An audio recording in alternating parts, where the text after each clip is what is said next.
নমস্কার বন্ধুরা, test of Bengal চ্যানেলে আপনাদের অনেক অনেক স্বাগত। আজ আমি আপনাদের সাথে শেয়ার করছি ভিন্ডি বা ঢেঁড়সের খুবই সুস্বাদু একটি রেসিপি। ভিন্ডির মধ্যে রয়েছে অনেক বেশি মাত্রায় ফাইবার এবং ভিটামিন, তবুও কিন্তু আমরা অনেকেই এই ভিন্ডি খেতে পছন্দ করি না। আজকে আমি যে পদ্ধতিতে আপনাদের সঙ্গে ভিন্ডির রেসিপি শেয়ার করছি, এই রেসিপিটি যদি আপনারা তৈরি করে দেখেন তাহলে কিন্তু যারা ভিন্ডি খেতে একেবারেই পছন্দ করেন না তারাও কিন্তু আঙুল চেটে খেতে বাধ্য হবে। ঢ্যাঁড়সের এই রেসিপিটি বানানোর জন্য প্রথম আমি এখানে একটি বড় সাইজের আলুকে খোসা ছাড়িয়ে পরিষ্কার জলে ধুয়ে নেওয়ার পর এখন আমি একটু লম্বা লম্বা করে আলুটাকে কেটে নিচ্ছি।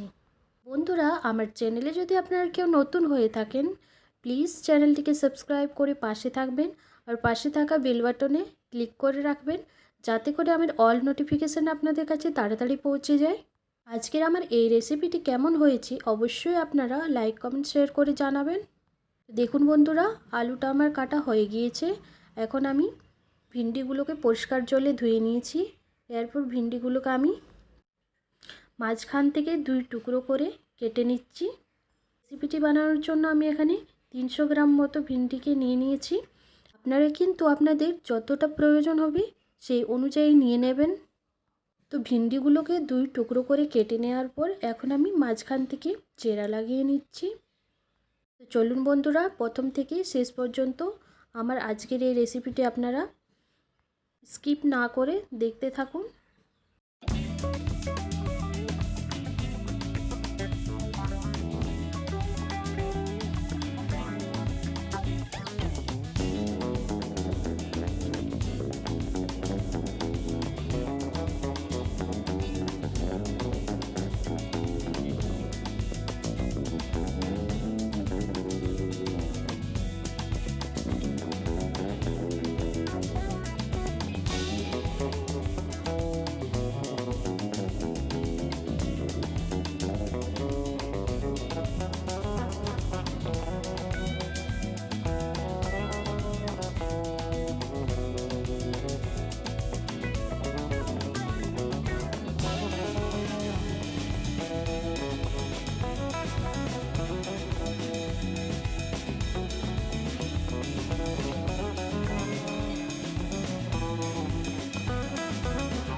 তো ভিন্ডিগুলো কাটা হয়ে যাওয়ার পর আমি কড়াইয়ের মধ্যে তেল গরম করে নিয়েছিলাম।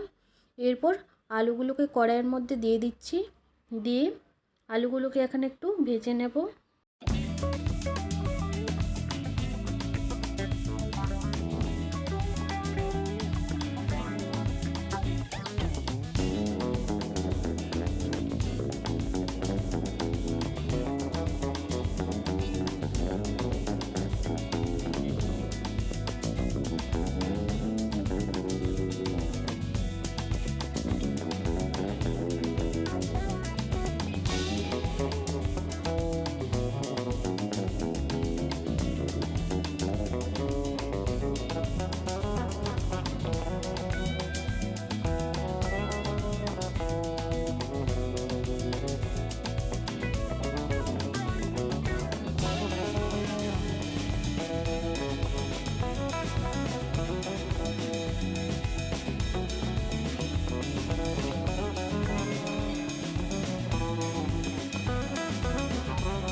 তো আলুগুলো আমার ভাজা হয়ে গিয়েছে। এখন আলুগুলোকে আমি তুলে নিলাম। এরপর ওই কড়াইয়ের মধ্যে দিয়ে দিলাম 1 চামচ পরিমাণে গোটা জিরে। দেওয়ার পর দিয়ে দিলাম কেটে রাখা ভিন্ডিগুলোকে, দিয়ে নেড়েচেড়ে এখন ভিন্ডিগুলোকেও একটু ভেজে নিচ্ছি।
তো ভিন্ডিগুলো 50% মতো ভাজা হয়ে যাওয়ার পর আমি ভেজে রাখা আলুগুলোকে কড়াইয়ের মধ্যে ঢেলে দিলাম, দিয়ে আবারও একটু নেড়ে ছেড়ে নিচ্ছি।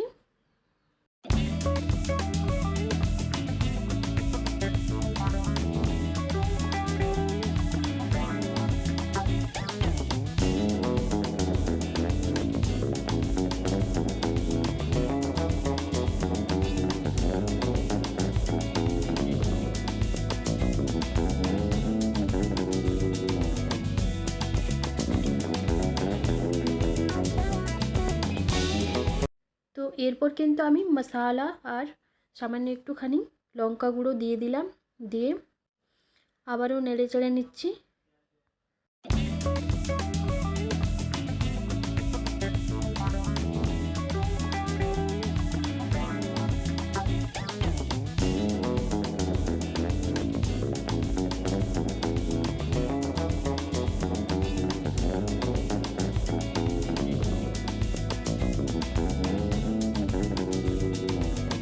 তো গুঁড়ো মশলা আর লঙ্কা গুঁড়োটা দেওয়ার পরে আমি একটি ঢাকনা চাপা দিয়ে 5 মিনিটের মতো ঢেকে রেখে দিয়েছিলাম।